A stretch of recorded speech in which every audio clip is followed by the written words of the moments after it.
Bilang sukli sa mataas na ratings, Gina G sa pakikipag-bonding sa fans ang cast ng Makiling. Ang kinakainisang Crazy Five, may foodie treat pa sa ilang bahay. Makichika kay Lars Santiago. Isang buong araw ng pakikipag-bonding sa fans at mga manonood ang inilaan ng cast ng hit afternoon prime series na Makiling. Pinangunahan ni Derek Monasterio at El Villanueva ang pakikipaglaro at kulitan sa fans kasama si Thea Tolentino at ang Crazy Five na sina Christopher Martin, Royce Cabrera, Claire Castro at TJ Marquez.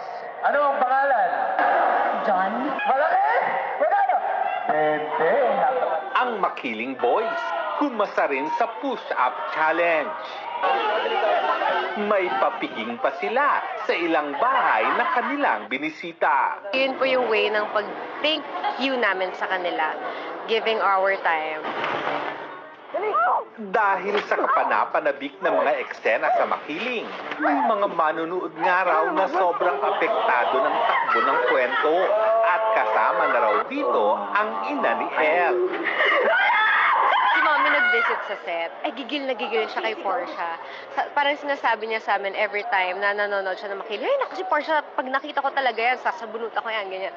So nag-visit siya sa set, tapos nakita niya si Myrtle. Sabi niya, Myrtle! Sabi niya, alam mo, sumusobra ka na, ha? Tapos sabi niya si Myrtle. Tapos tumatawa kaming lahat, pero alam namin, joke lang naman. Pinaka napaproud ako. Nung pumunta kami once sa isang location, tapos tinatawag si El as Amira, hindi El. Ibig sabihin parang nakakapit na sa kanya yung mga tao kay Amira and sobrang proud ako sa kanya. Ang Crazy Five nakatatanggap na rin ng inis mula sa ilang taga-subaybay. Sa labas, random, nakakainis kayong lima. Ibig sabihin po, nagagawa namin ng maayos yung trabaho namin. No? Oo, kumbaga parang effective.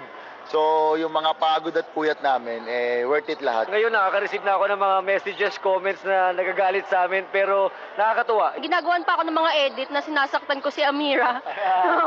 Sa TikTok po. At sabi nga ng ilang netizen, papunta pa lang tayo sa exciting part. Lars Santiago, updated sa showbiz happening.